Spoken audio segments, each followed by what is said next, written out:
Every marriage has 3 rings. The engagement ring, the wedding ring, and the bicker ring. We're here to settle the fights that don't matter and have no winner. It's the 3 Rings Podcast with another new argument. Hello and welcome to another episode of the 3 Rings Podcast. My name is Phil. I'm Lauren. And we are... married. Yes. I thought about saying something else, but like sitting in this room or something, you know. I don't know. Switching it up. Okay. Don't look at me like that. I'm looking at you very, very strangely because that... I'm tired. It's weird. Even as a joke, that was like a total fail. Like, not even like a subpar. That was just... I'm just tired, okay? Leave me alone. This week is going to be pretty easy for me then. If you're... Big yawn. Yeah, I think you knew that it was going to be easy for you anyways. The music ones always are. They're not always easy. And I feel like you've probably won a couple of them so far. I mean, we did Best Taylor Swift Song. Yeah, I think I won that one, but I don't know. Although, no, I don't think I did win that one. Well, I think that's just because more people picked different songs, not because more people sided with me. I don't know. Okay. I don't know. I think you are the one that runs our social media and gets all of this information. Sure, but like, I think I did the poll, and I think you won that one. I might have been the only person that voted then. No, that's not true. Way. I know that for sure. Well, anyway, this week we're going to be talking about the best one-hit wonder songs, and there are a lot to choose from. Yes, there are. I had a hard time like choosing one. Yeah? Yeah. I kind of did too. Mostly because I forget which songs are one-hit wonders and which are not. Well, when you do like a quick Google search for like the top one-hit wonder songs, and you see some of them, it's like, okay, like I understand why this makes the list and why it, is a huge one-hit wonder song, but also at the same time, it's like I'm not gonna pick the Macarena for this conversation because that would be a weird. Never do I want to listen to the Macarena. I know it was huge and all that, but it's like I don't want to listen to it now. No.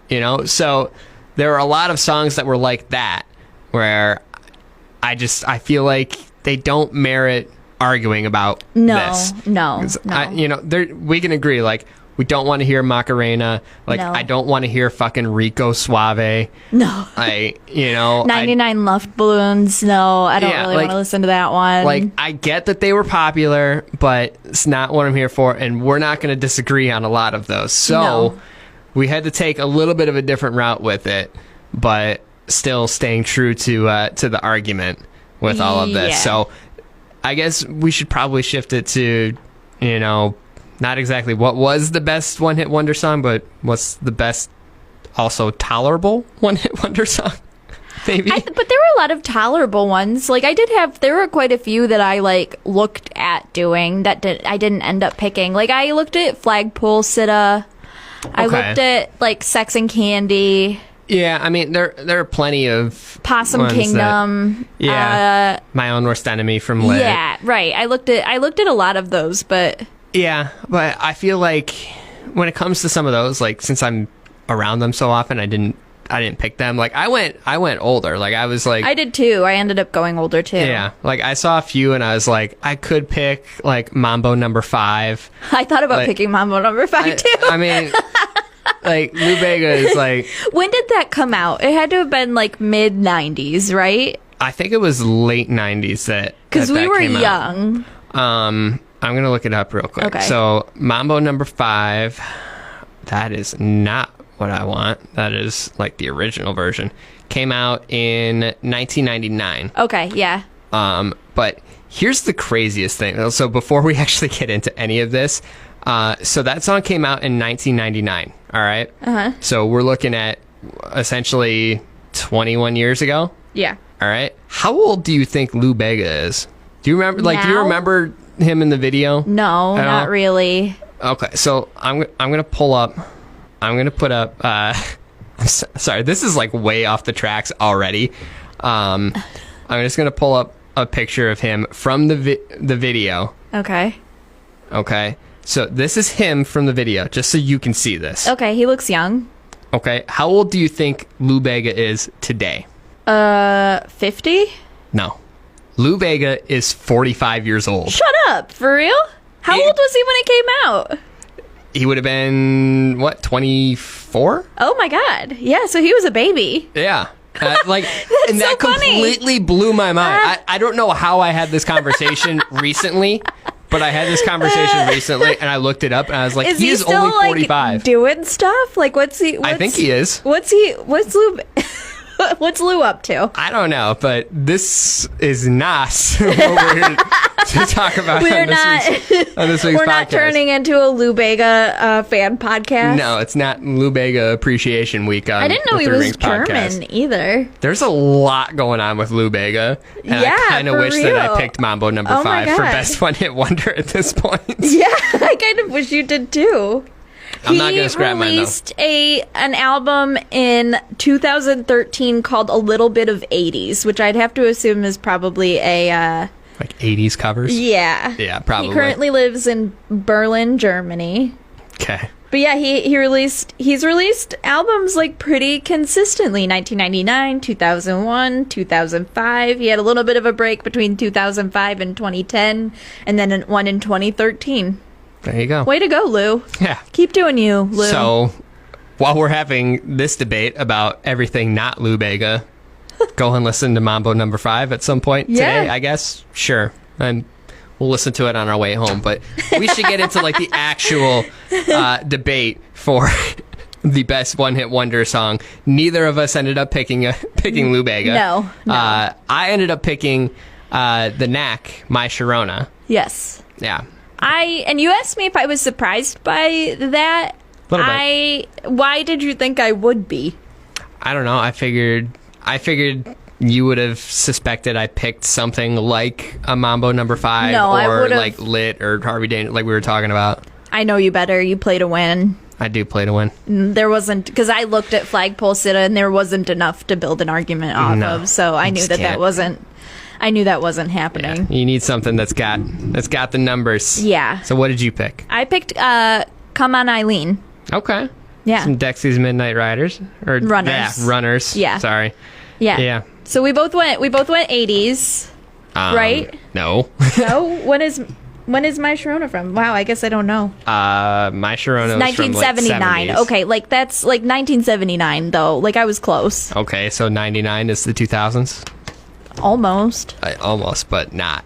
Okay, whatever. All right. Do you want to go first this time? Sure. Okay. So I said Come On Eileen by Dexy's Midnight Runners. Now you've got me saying Riders. I know. I don't know why I want to say Riders. I know that it's not Riders, but I want to say Riders. I chose them. I chose it for 1, its commercial success. Okay. 2, it was different than anything out at the time, which makes its success like even more impressive. Okay. And 3, like it's happy, it's fun, it's catchy as hell. Okay. What? An interesting point to end on, I guess. I don't like. Well, I'm gonna pick like a boring song that's not catchy that somehow became a hit. If you chose like Sex and Candy, it would have been. It's still catchy a little bit though. Different. Yeah. Yeah. Okay, so Come On Eileen won Best British Single at the 1983 Brit Awards. In 2015, the song was voted by the British public as the nation's 6th favorite 1980s number 1 in a poll for ITV. It was ranked number 18 on VH1's 100 Greatest Songs of the 80s. Similar polls from the music channel VH1 placed the song at number 3 of the 100 Greatest One-Hit Wonders of all time, etc., etc. So then at the time, too, which I thought this was interesting, the song reached number 1 in the United States on the Billboard Hot 100 charts during the week of April 23rd, 1983, and Come On Eileen prevented Michael Jackson from having back-to-back number 1 hits in the U.S. So I thought, like, if it was strong enough to, like, boot Michael Jackson out of the running at that time, like, it was a pretty strong song. Like, it was, it had some, like, chops, you know? I will give you that, but I'll only give you that because I also have a Michael Jackson tie to My Sharona. Oh, really? Yes, I do. So, but okay, I'm interested in hearing that. Continue on. So it was like extremely commercially successful. It's been on the top of like lists since then. Well, I mean, it's still kind of commercially successful. Yeah. With everything going on in the world. I mean, I shared it with you. There was the meme that was going around where it said if you replace the lyrics in Come On Eileen with COVID-19, it just makes the whole virus sound a lot better. Yeah. That is very true. Everybody will be singing that now. Yeah. COVID-19. So I mean, it's a great song. Has its relevance, I guess. Okay, so then number 2, it was different than anything out at the time. So the band like kind of bucked the prevailing trend of there being like heavy synthesizers, very like electronic sound at the time, like in the 80s. All of 80s rock. Yeah, for like fiddles and banjos and the accordion. Like they were very like, I mean, they were an Irish band, right? I don't know. I don't know that much about them. That they were.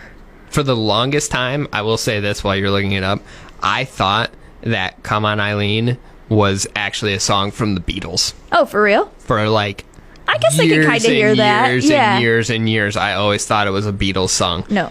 And then I don't remember how I figured it out, but I remember like I had to visually see like this is what's playing, this is what I'm hearing, and put the pieces together and then go online and be like, who sings this song? And found out that it was not the Beatles. So but that, I mean, that's a pretty big like compliment. The biggest band in the world, like if it's good enough to be mistaken for that, then it's pretty good. But they're not Irish. They are British. They're from Birmingham. Okay. But still, like, very heavily, like, Celtic-inspired, like, song. Like, The fiddle is, like, very Celtic sounding, which is not at all something that you were hearing on the radio at the time. No. And then 3, it's just like a super happy sounding. I mean, I guess like because like I was reading the lyrics and like I was reading like an interview with the lead singer about what the song is about, and it's about like religious repression, I think, like of the sexual variety, but it sounds so like happy, so catchy. I know that one of the British, or like maybe there was like a soccer team that used it.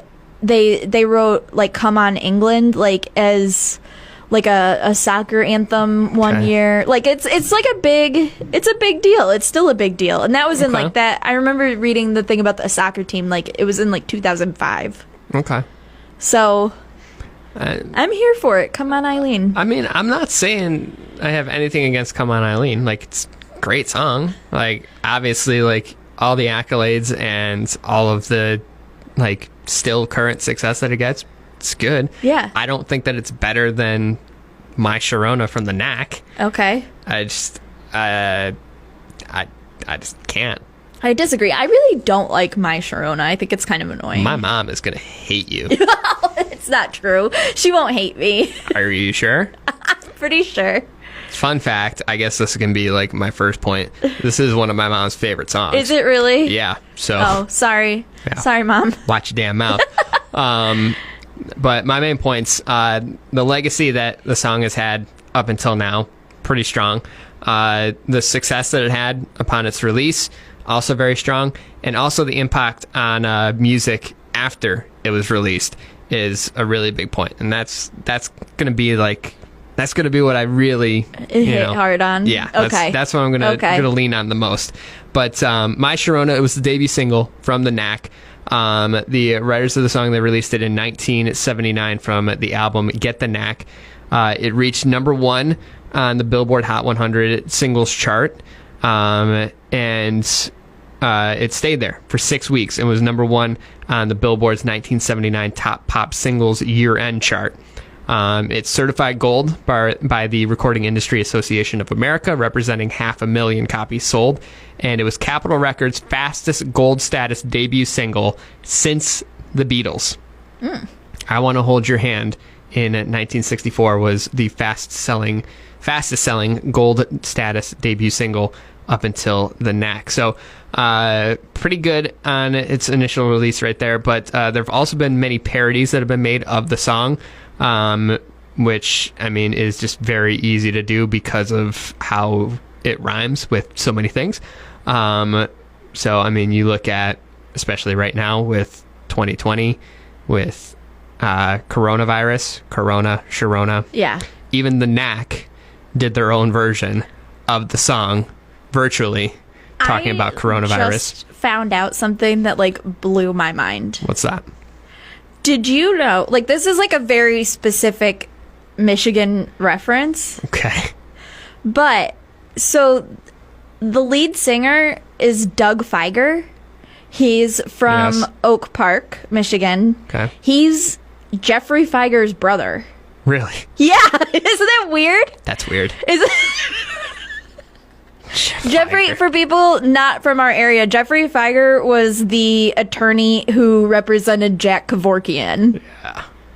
That's weird. Isn't that nuts? That's nuts. I had no idea. That does not help my case for this at all. So thank you for bringing that one up. Jesus. All right. Well, that completely threw me off. Sorry, honey. All right.